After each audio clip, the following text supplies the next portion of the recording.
everyone.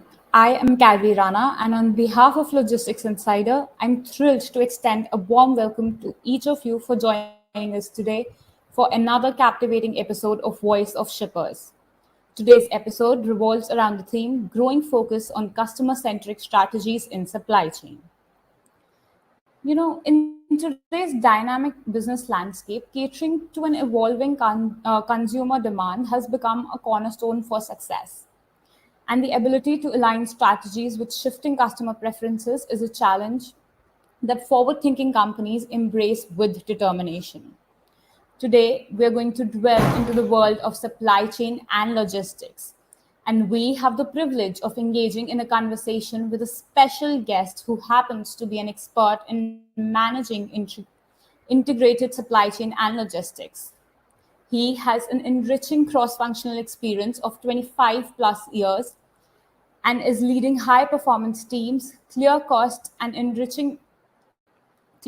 control acumen while increasing productivity and efficiency in changing management. He also has international and multicultural exposure with companies involved in the FMCG distribution, consumer durables, retail, and plywood business. So, now, without any further ado, let me welcome Mr. Anirban Sanyal, Century Ply, onto the screen to offer some valuable insights into how has he navigated the changing consumer landscape, optimized operations, embraced technology, and fostered collaboration to ensure customer satisfaction and operational efficiency. Welcome, sir. Thanks, Kavi. Morning, all. Uh, so, uh, so why don't we just dive into the question and answers round? My first question to you, considering how we are focusing on consumers and customer centricity, the consumer demand today are changing rapidly, and meeting those consumer demands is crucial for business to stay ahead of any competitive curve. So, can you share with us how have you targeted consumer demand Yeah, changed over the last 2 years, and what are you doing at Century Ply to deliver customer satisfaction? yeah.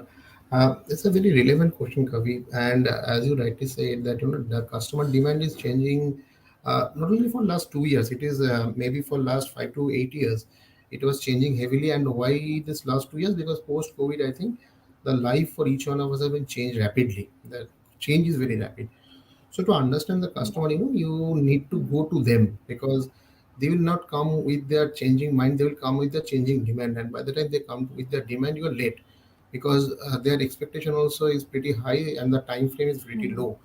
So what we have done actually post COVID, we gone to each our many customers. So we as a Six Sigma black belt, I also understand that there is a method to into this madness, and obviously we also try to address this methodically. So we took a project of that voice of customer, and we made approximately 200 plus customers pan India to understand that exactly what they are looking for.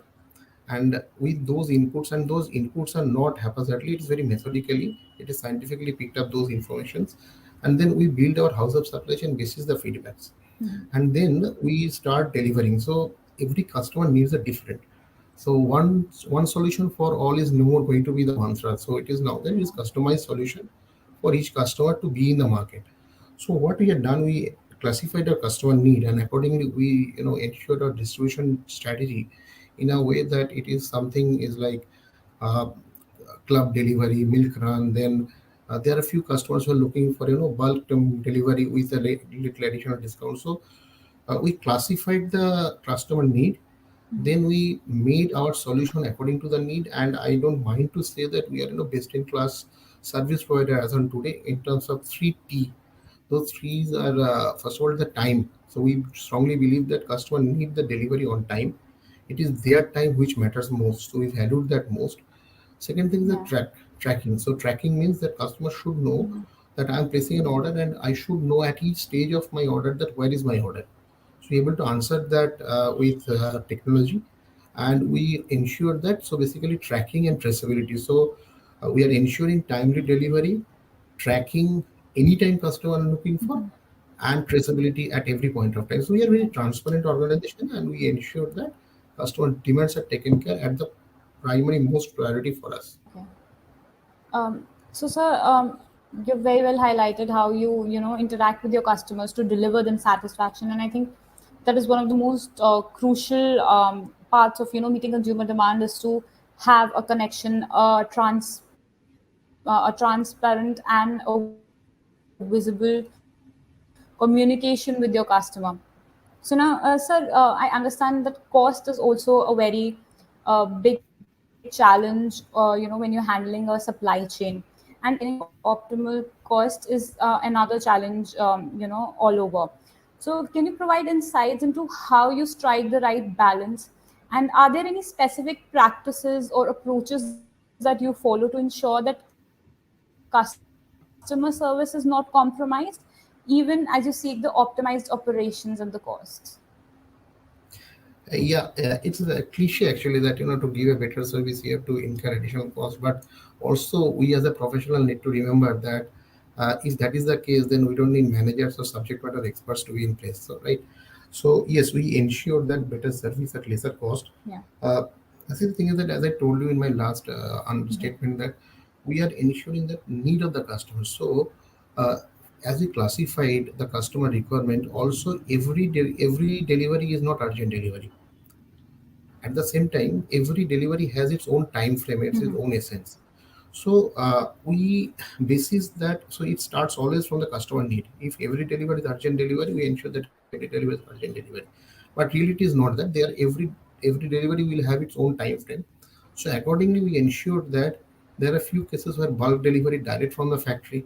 So we are eliminate the secondary handling. So that is a cost as well as reduction in carbon footprint as well as time reduction. Similarly, also we had done that we ensured that see it's a post GST era. So prior GST, it was like that you are having multiple forms. There are multiple borders where the truck need to stand to clear the the commercial activities. Today it's nothing. So we ensured that there is no So we said it's called as a Bermuda Triangle. What is Bermuda Triangle? That for doing the same delivery, you are having a mix of upstream and downstream. So that means you are Mhm. traveling more to deliver the same quantity.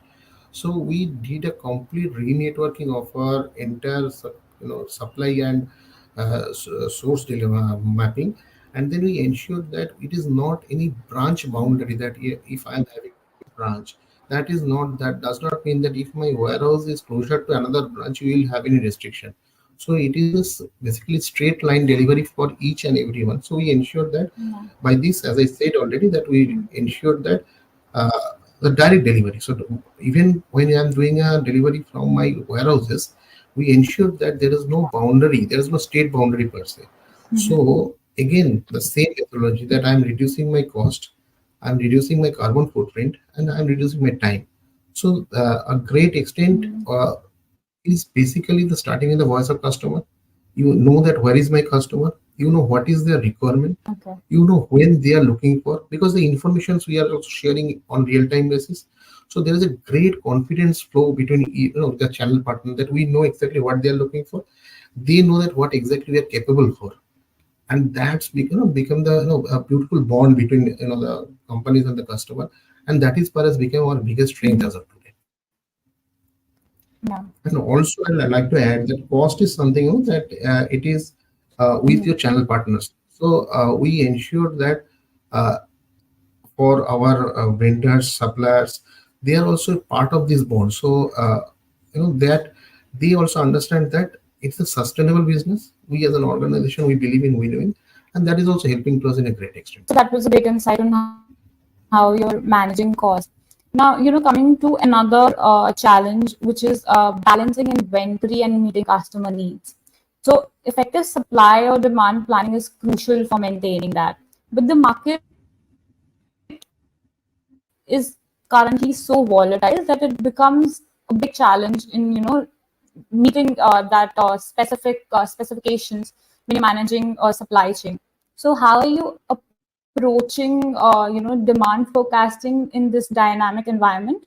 And are there any key factors or methodologies that you rely on to ensure accuracy and reliable forecasts? Okay.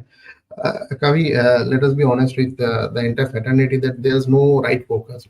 So we always try to reach to a how accurate would be more than others, but there's no 100% forecast. Then there is no nothing called forecast. Then you are predicting the sales. It is that sales number. I know that end of the month what I'm going to sell.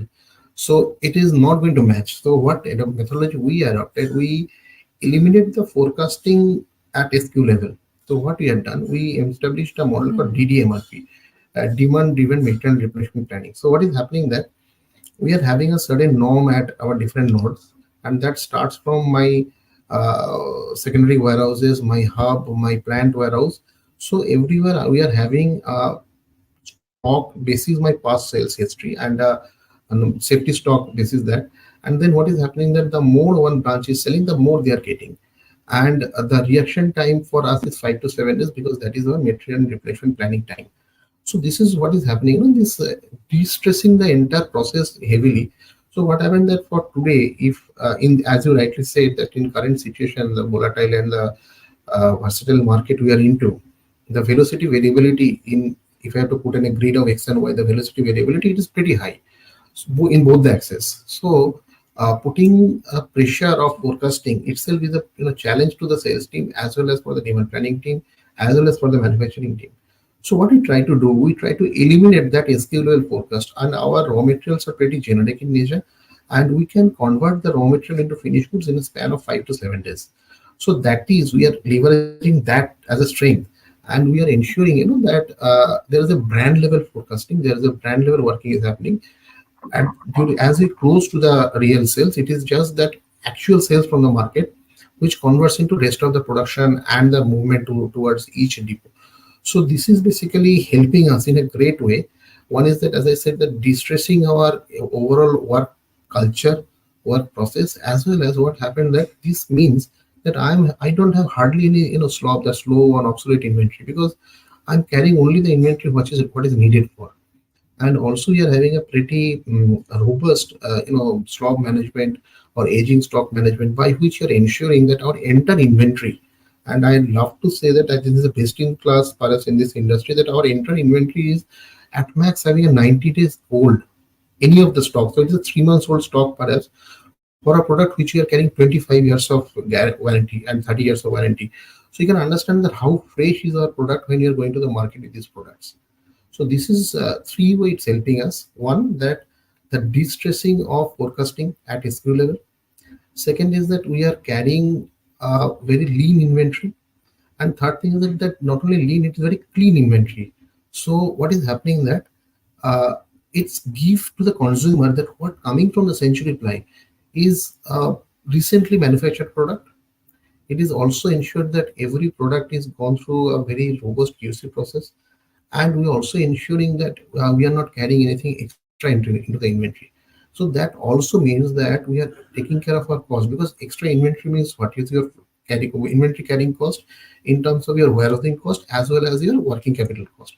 So it's a beautiful process by which we established and we eliminated many of the problem with this DDMRP model. It was a great insight how you are essentially actually managing the inventory. So now coming to my next question, if you can also help us, with some specific strategies or practices that you've seen business strategy, and to improve operational efficiencies in the logistics domain. Maybe you can touch on SNOPs, MRPs, RCCPs, or maybe lean supply chains. It's up to you, but any of the business strategies that you've applied in your operations to improve operational efficiency. Yeah. See, Kavi, the world is now mature enough, and we need to be also at par with this world. So, as a mature audited organization, we also have all these process and practice in place. And we are, it's like for your RCCP planning, we are having our annual operating plan, which we ensure that it is finished by, and it is very the good part of this setting up this AOP is not that it is a top driven approach. It is kind of a collaborative approach, sitting all functional heads under one roof, and we discuss in multiple occasions, and then it's more of a collaborative and bottoms up approach by which we establish our AOP. Then AOP is annual operating plan, which takes care of your RCCP. Now we are having a running 3 months rolling forecast, which actually taking care of a resource planning in terms of my raw material planning, my manpower planning, my power planning. So, and also if there is any constraints, how to manage the constraints if needed, any allocation change, because we are having 8 factories pan India, which is ensuring that we are having right inventory at right point of time. So that's also giving that SNOP, monthly SNOP what we are having. That also gives some kind of an edge to be very. One thing is that we need to be, we are proactive. We know that exactly what my next month going to be, and at the same time, it is also ensuring that there is any minimal risk, because end of the day, risk is not a single word. Risk and opportunity for me or the organization we work is a risk and opportunity, because there will be definitely some ways to mitigate the risk. So as a mature SNOP process, there we are discussing, we are ensuring that there will be business risk. If we say that there is no business without risk, I think that is a overclaim, and that could be a right, not so right statement. So there are business risks. The essence of the fund is that how, as a SNOP forum, we can mitigate those business risks. So we ensure that not by, again, there is the beauty of this organization. That's not any top down approach. It is always a collaborative approach we enjoy. So in collaboration of cross-functional team, be it manufacturing, be it finance, be it our product management group, we sit together and we ensure that such risks are taken care in a way that it is not getting into my business, it is not hampering my business, and we can ensure, we can be really proud, feel proud that it's very amicable, because SNOP, what happens that in the room there should not, end of the day it has to have an common acceptance, it has to be a common goal, and we ensure that every time we ended the SNOP in very amicable and commonly accepted goal, which helps us in a big way actually. So from taking that collaboration and coming to my next question, you have already said how important it is to collaborate within the supply chain to deliver efficiencies. But also, if you can come and discuss how you establish collaboration, trust, and effective communication with your key suppliers, that will be a great opportunity. And how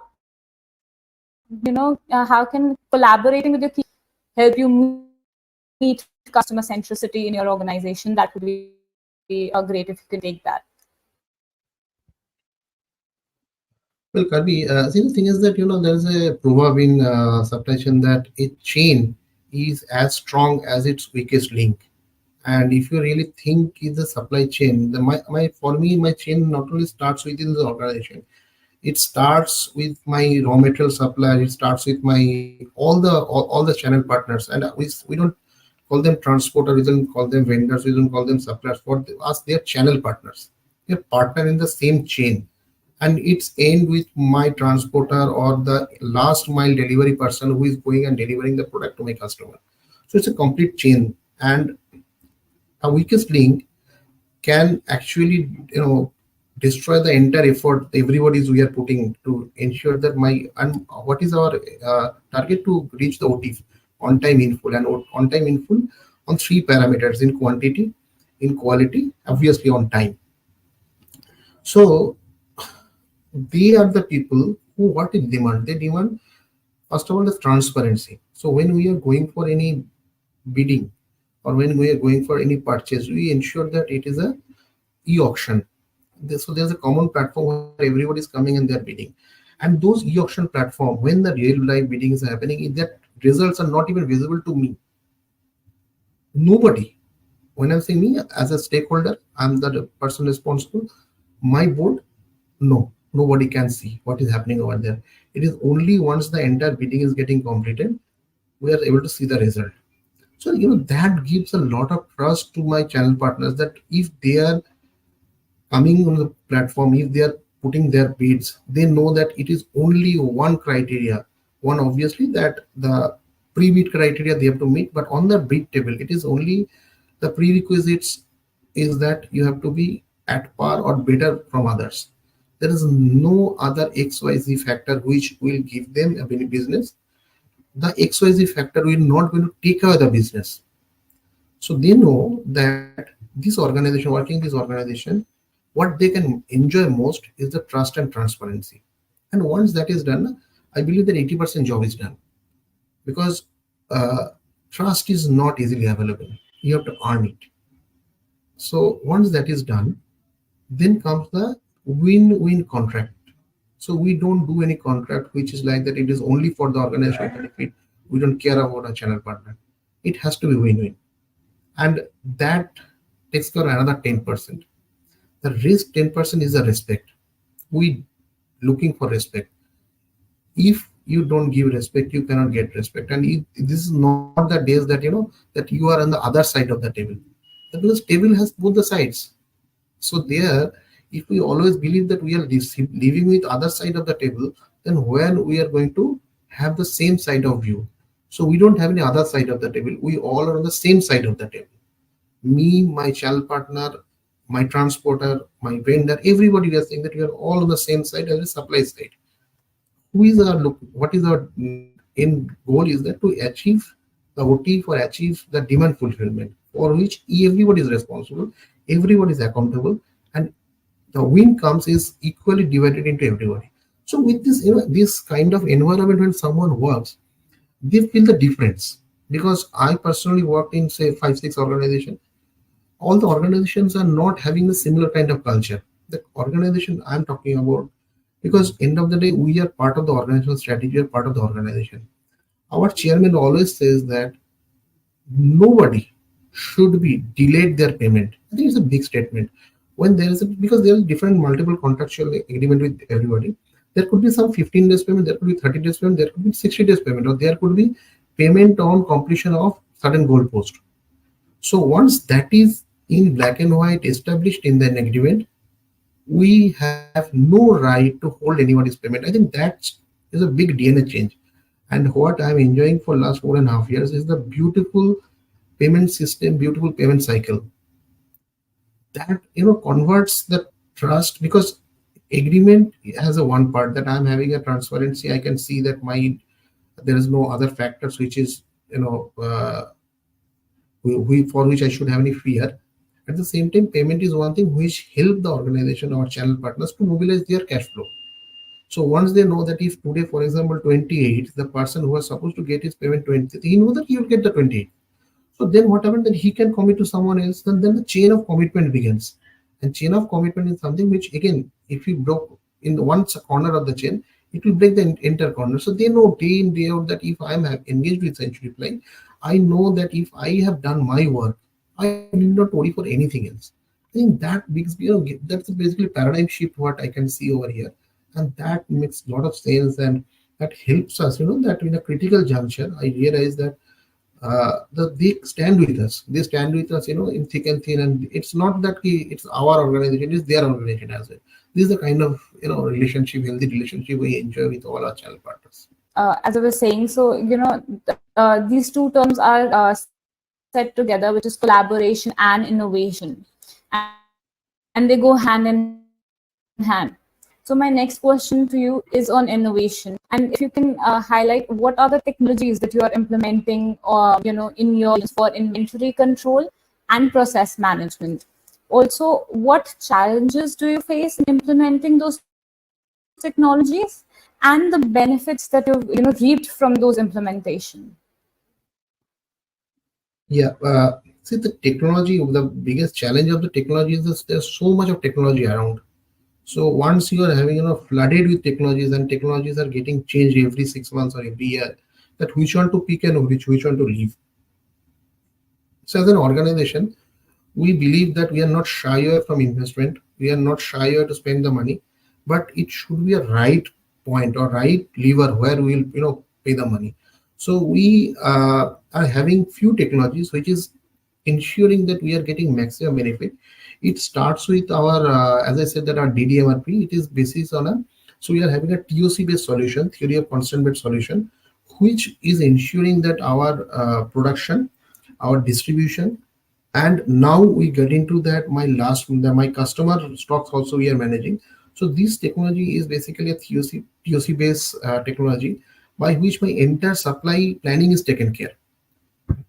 Now, as we are talking about traceability, we are having a technology which is taking care of my end-to-end transportation. And when we are talking about transparency, The same technology is getting used to get my entire bidding done. So if I say that my two technology, one is that one tools by which I am ensuring my TOC based tools, which is ensuring my entire supply side.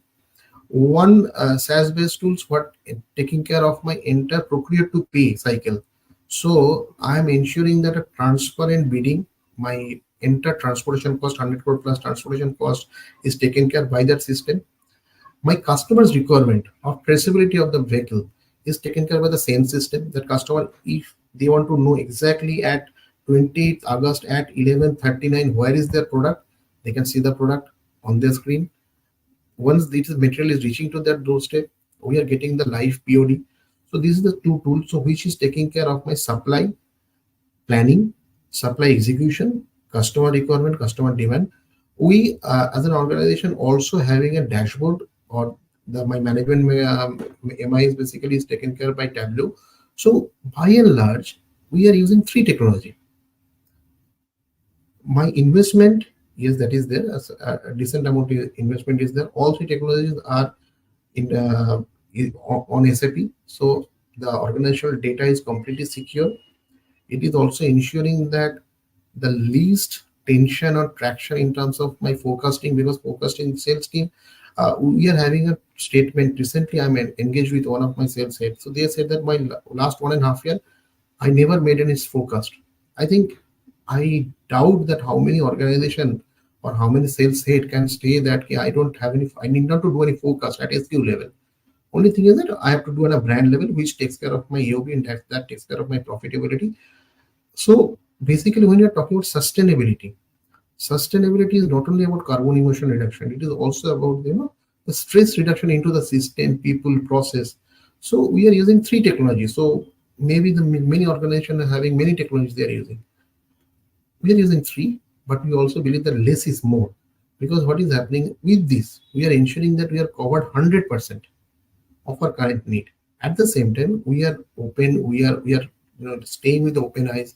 We keep on evaluating that what are the other latest systems coming, whether it's of any use or not. We are engaged with a couple of top or consultants like BCG. Like BCG is one of our key strategy partner with us. So we are always ensured that what we are doing best for the organization at balanced cost, and we are ensuring that what is my current business need is taken care. So we are not a fancy per se, but we ensure that where we need to spend, we spend there. There is no restriction from the top management. They are very supportive. They always encourage us to go for new technologies, new things. But at the same time, we also believe that this organization has a value culture. The value need to become every day. It is not that I implement a technology, I really don't know that what is going to the value will come. And it is not about only tangible, it is the ease of the business. That when somebody is getting associated with Century Ply, being as an employee or being customer, they should feel that I'm associated with Century Ply and I'm feeling very easy to work with them. So our motto that technology should ease down the pressure, it should ease down the process. These are the way we are ensuring that we are best in situation. Because best in class, best in market, I really cannot comment, because every organization, is all due respect, they have their own challenges and opportunities. For our challenges, we ensure that we are best in situation, tools and software in place. Well, sir, you have answered each and every question with such precision and such beauty. You've given insights on each and every question that we have thrown at you. Now, this is actually brought us to the end of our interaction. However, I would not want to leave without getting advice from you. Considering you have been in the supply chain and logistics domain for over 25, which is almost I guess 3 decades of experience under your wings. So if you can give some lessons that you have learned about managing a complex supply chain and logistics operations to the newbies entering into the market, and if you can share some of the experiences that stand out for you in particular and are insightful and transformative for our new generations. Well, Kavi, trust me, 25 years is not good enough. Still, I'm a student of this subject. Uh, if I have to look back, and if I have to talk about that, what are the things perhaps which makes I feel that makes difference? There are five P I'll talk about. It starts with people. The people is in and around. End of the day, you are working with the people. It could be your peers, it could be your seniors, it could be your juniors, it could be your customer. They are your biggest strength. So do not forget them, and to ensure that their needs are taken care without compromising the organizational priority. Because end of the day, we are part of an organization. End of the day, we are part of a society. So that cannot be compromised. They are basics. But having said that, without compromising, we really can, take care of each other. I think people first is the first P for me. Second is the process. That end of the day, discipline, process orientation makes a lot of change. And it is not about, again, not only about organization. We have to be process driven. Even when we are coming to our office, we have to be process driven. Otherwise, we will not end up in our office. So process is second thing which makes for me actually I feel that there are very big elements. Third thing is that the priority. End of the day, every one of us are having only 24 hours, come what may. You may be, president of America, or it could be Mr. Mukesh Ambani, but still all of us are having 24 hours. So how, we can get maximum use of 24 hours by setting a priority. So which things need to be done first, which thing need to be done later, where you can give to someone else to manage what you need to do. So the balancing of right priority, I think, makes a lot of difference.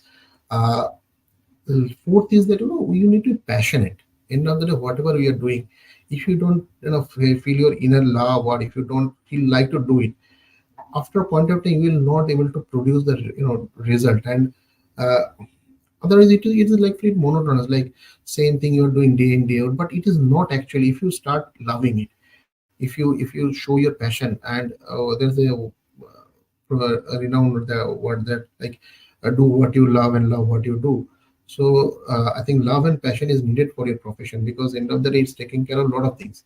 And the beautiful part, that the more you love, the more you passion, you will find that your areas, you are growing. You are growing not only about the materialistic way. You are growing spiritually. You are going. You are becoming a better person each and every day. So that is the fourth P. And end of the day, you have to also take care of the profits, because being a professional, if you are into an NGO or a non-profit making organization, there are some profits. And profits is not in terms of monetary terms. It is about the benefits you are bringing to the table. It is the value you are creating for the organization, or the place, or the family, or the society. You have to create the value. So these are the five P what I feel that one need to take care. And I think, sky is the limit. Well, thank you, sir. Thank you so much for those lovely lessons to our newbies, and of course, I'm sure it will be very helpful for them to, enter the industry and take the supply chain and logistics domain to a different level altogether. And so, thank you so much for joining us today. It was a very interactive, very insightful interview, and it was a privilege of Logistics Insider to have you here with us. Thank you so much for joining us today, sir. Thank you. Thanks, Kavi. Pleasure is all mine, and I wish all the best. Whomsoever is on the other side of the camera, I wish all the best to be best in your life.